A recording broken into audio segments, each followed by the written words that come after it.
Salut les terriennes et salut les terriens. Si vous regardez un peu l'actu, vous avez certainement entendu qu'un ouragan de catégorie 5 est arrivé vers les Antilles françaises. Les îles de Saint-Martin et de Saint-Barthélemy étaient sur sa trajectoire. Je vous propose de voir les images ici vues depuis l'ISS et par la suite d'autres relevés et animations faites depuis les satellites météo GOES 13 et GOES 16. C'est le plus puissant ouragan jamais enregistré et les dégâts risquent d'être très importants.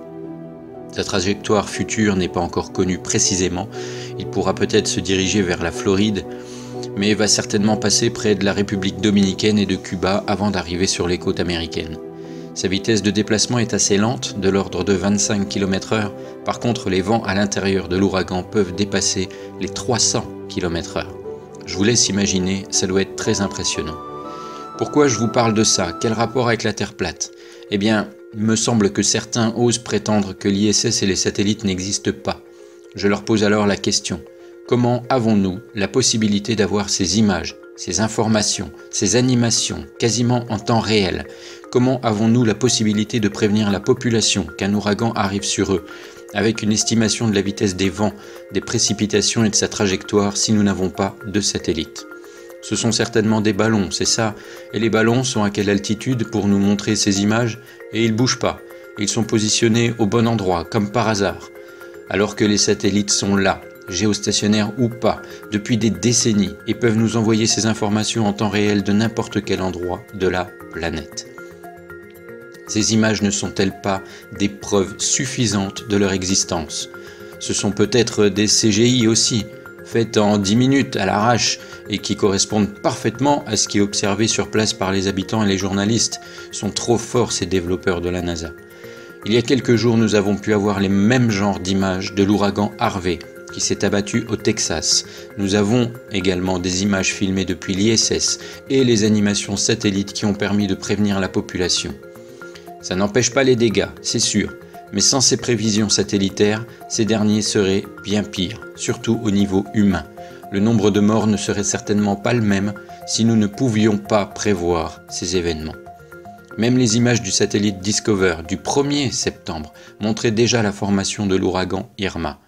Je n'ai rien à ajouter à ces vidéos qui, pour moi, sont la preuve que les satellites et l'ISS existent bel et bien.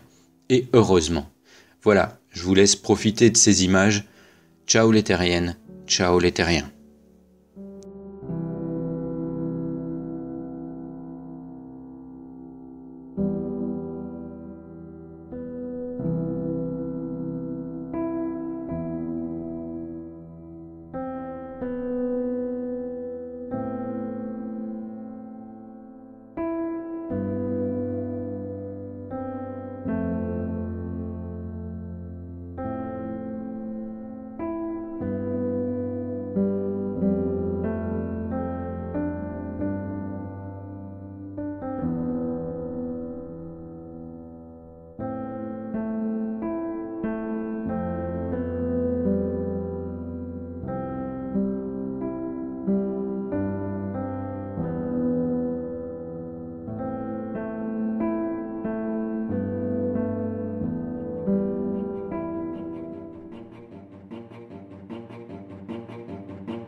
take a look, if we can. This is a picture of what the hurricane looks like from the International Space Station. Bring this full. Look at the size of this picture. And keep in mind, as you look at this just a few days ago by the Yucatan Peninsula, the forecasters were kind of keeping their eye on this thing, but it was just a blip. It has now become a beast.